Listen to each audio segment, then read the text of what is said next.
So Ultimate Doctor Doom has the most tragic origin story that I think I've ever read in Marvel Comics. And this just came out, and I wanted to cover this by itself. So for those of you guys who are familiar with how things have transpired over the course of this new Ultimate Universe, bear with me here, because I want to provide a little bit of context for people who are new to this whole thing. Right? So this is kind of like a rebooted Ultimate Universe for all you new folks out there, which is to say the Ultimate Universe was originally designed to kind of introduce the idea of what would it look like if superheroes came into existence right now. Not that dissimilar from the MCU, but the Ultimate Universe kind of started about 6 to 8 years before the MCU officially kicked off. What ended up happening is the original Ultimate Universe was destroyed in the events leading up to Secret Wars in 2015. Marvel toyed with the idea of bringing it back, but ultimately never did. In the original Ultimate Universe, that version of Reed Richards became a villain called the Maker and survived the destruction of the original Ultimate Universe. He ended up in the main Marvel Universe for a time, and then basically went back out into the multiverse to try to recreate the Ultimate Universe by changing the past of an alternate reality called Earth 6160. This is part of that. And so what it does is it initially picks up here with Reed Richards, right? Where the question's kind of asked, what is the fourth dimension? Can anyone tell me? Reed. Now here's one of the things that I want to point out is this story is going to jump around in time. So just bear with me. But once you get to the end, it's crazy. So what you do is from there, you jump to the moment when the Fantastic Four go into space, right? This kind of incredibly exciting moment for the team. And then you pick up with kind of like the Fantastic Four as you would traditionally know them, which is to say like Reed can stretch and Susan has force fields and so on and so forth. One of the things to know is this team never comes to fruition in this reality, right? It never happens because the Maker screwed everything up. So at that point, you switch to Doctor Doom as he exists now in the Ultimate Universe, where he's met by basically Iron Lad, right? And again, that's where you kind of jump into stuff because you have Reed who first meets Ben Grimm, that Reed's like 13 years old at the time the two of them first encounter each other. You jump back again to the moment when they're getting ready to take off into space. One of the things that happens is that Reed kind of chimes in and says, I wish I had time to check my calculations once more,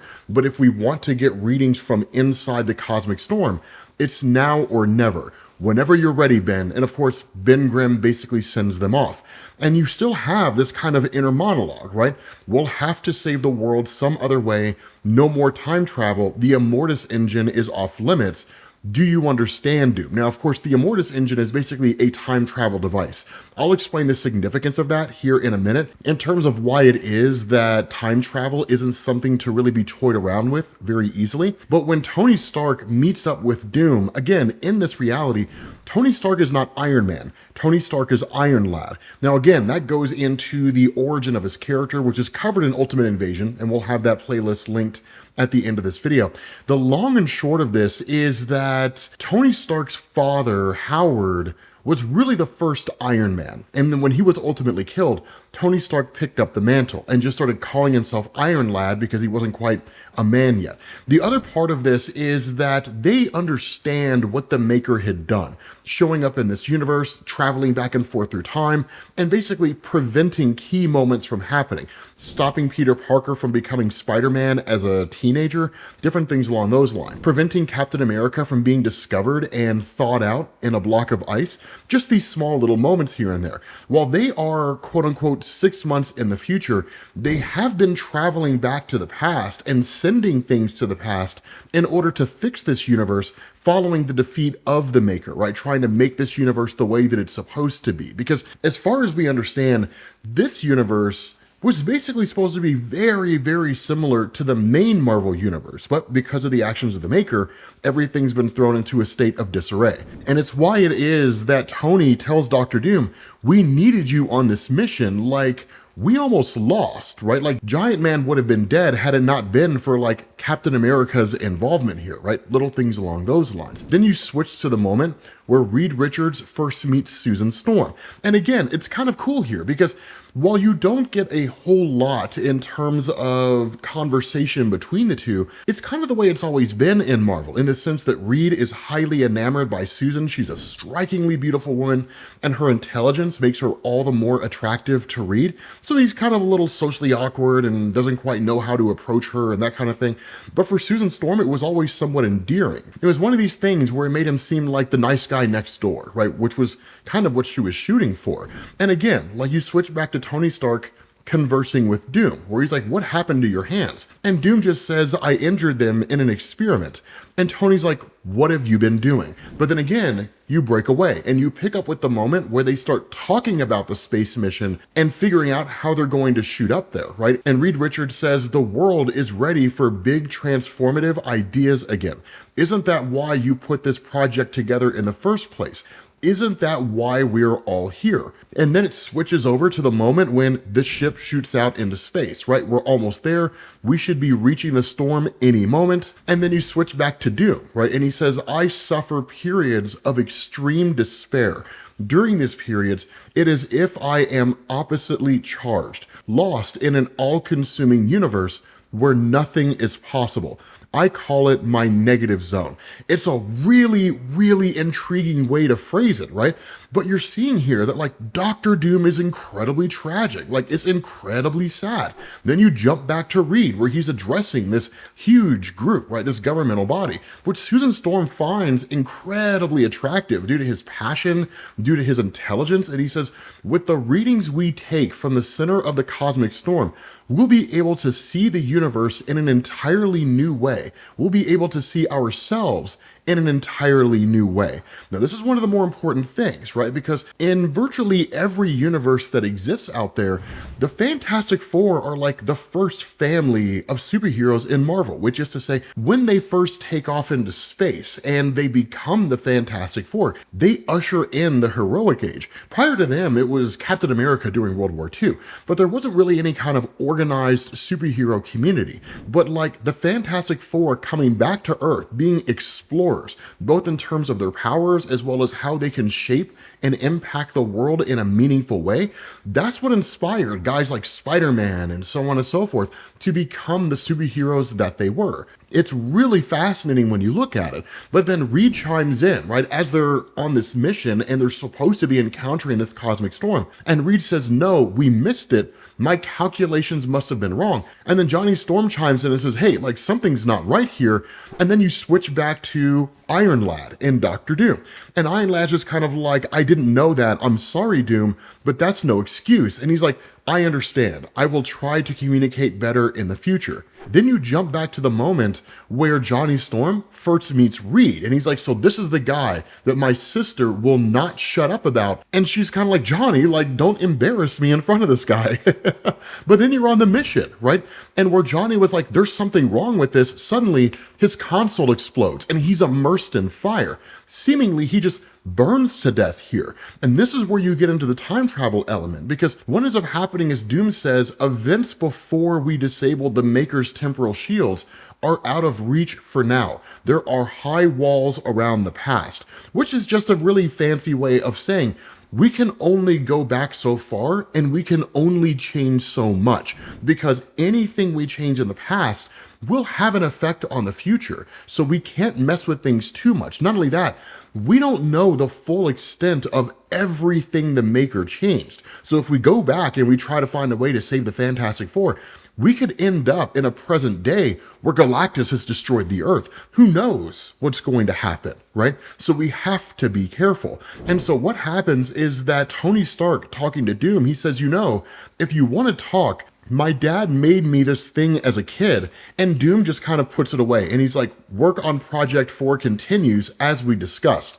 And that's where Tony's like, okay, fine, let's have this conversation, right? And he's like, I thought that you'd have moved on from that by now. But before you get a response to that, you actually switch over to a moment when Susan Storm is meeting with her father, Franklin, alongside Reed.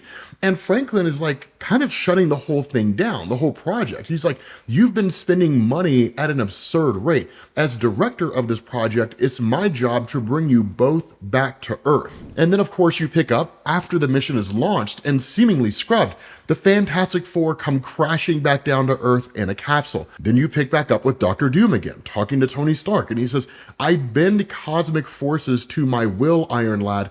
Extra precautions are required to avoid unnecessary loss of life.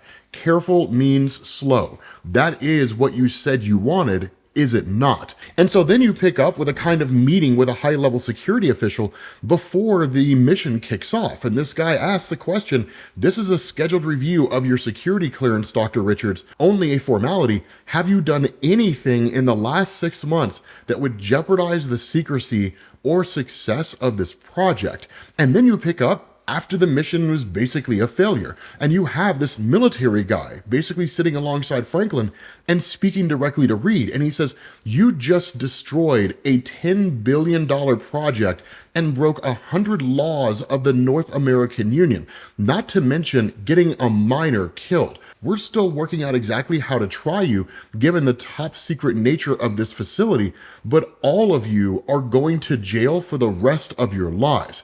And that's where Franklin's like, no, this is my daughter. Like, that's not going to happen. Then you switch back to Dr. Doom talking to Iron Man, right? And he says the Maker's work is not so easily unmade. I have been working, progress has been made, as you can see. Then you pick up with Ben Grimm right before the mission launches, and he's talking to Reed and he says, I never thanked you for getting me on this project. I always wanted to do something important. My grandpa flew planes during World War II, and my dad flew planes against the Eurasians. And now, thanks to you, I get to fly too.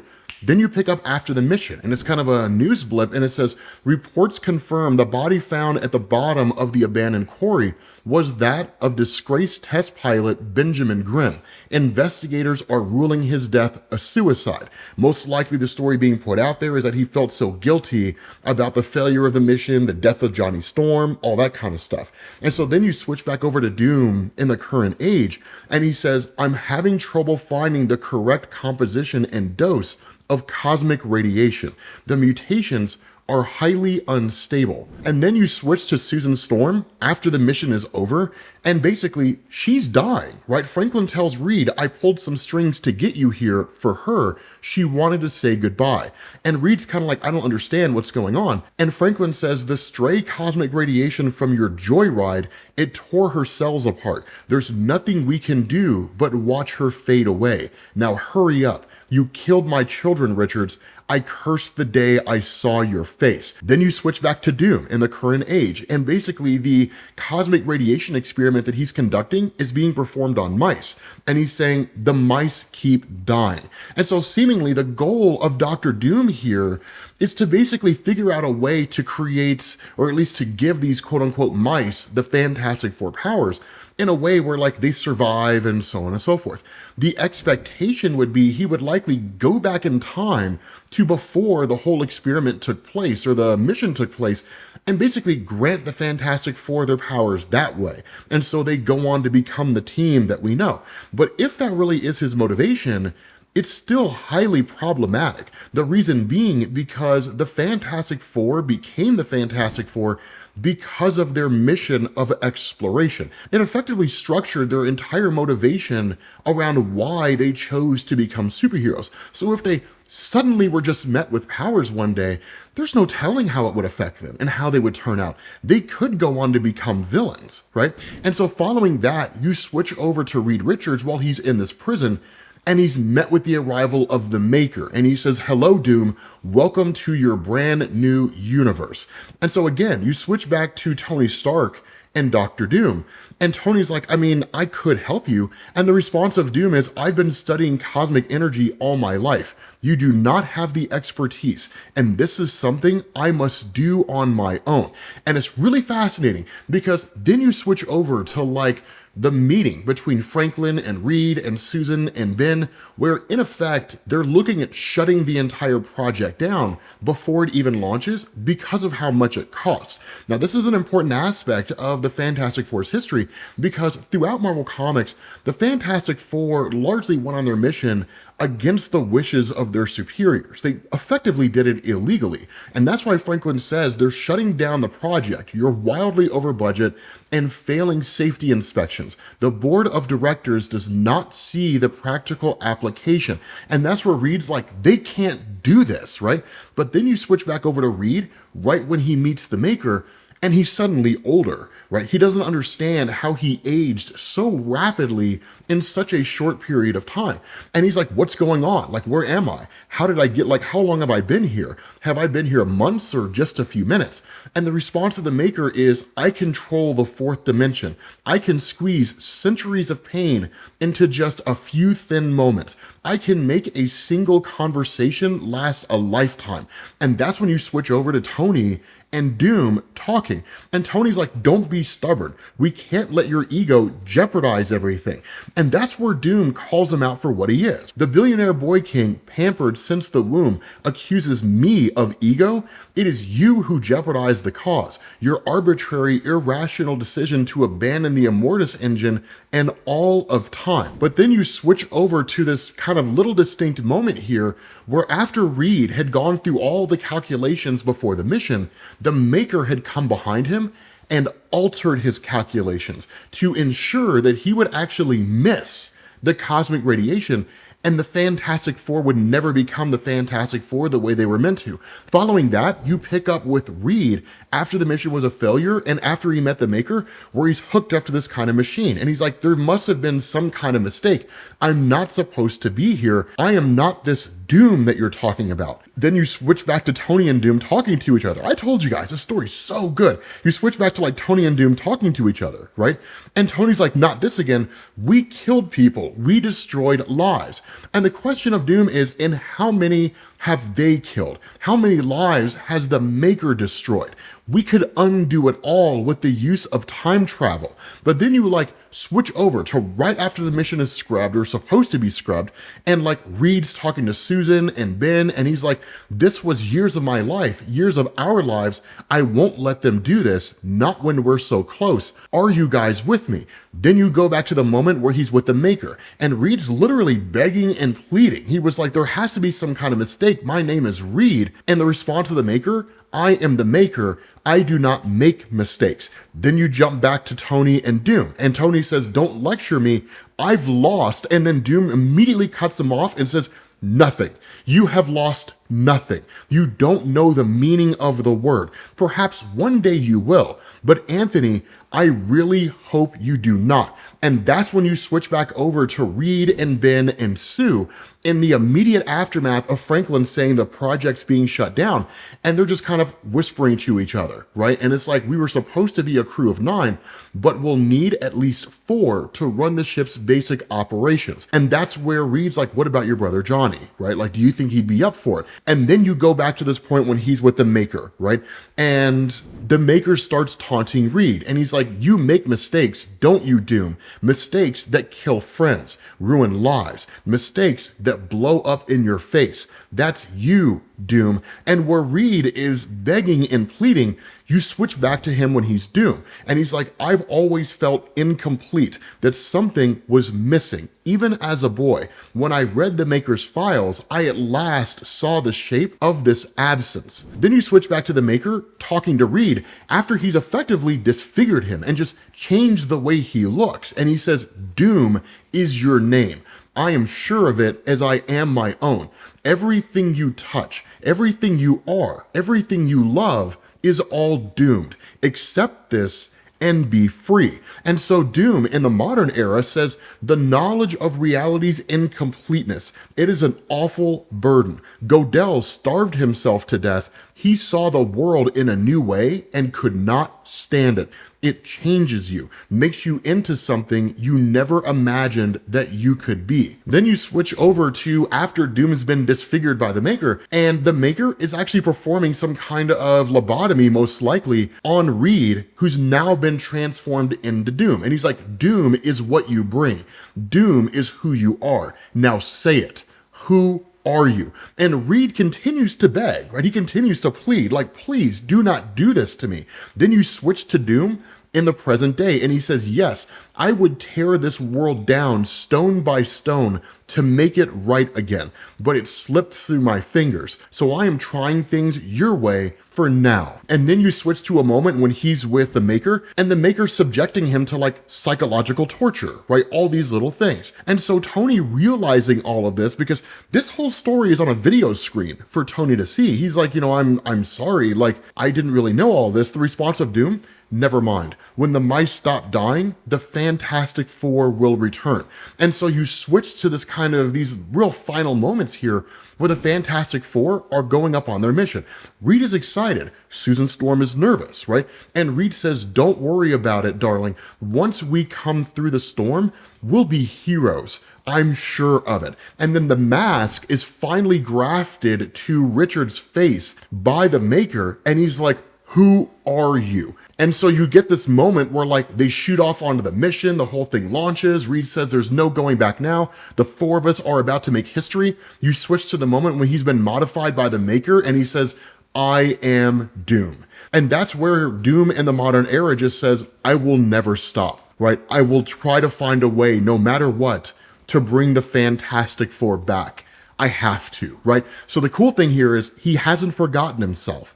The sad thing is the entire story that led to him getting to where he is. I gotta be honest with you guys, this is the single greatest Doctor Doom origin I think I've ever read, right? Dennis Camp killed it with this comic. It's phenomenal. With that being said, guys, we're gonna bring this video to an end. Let me know what you think down in the comments. I feel like you guys are gonna love it as much as I did, and I will catch you all later.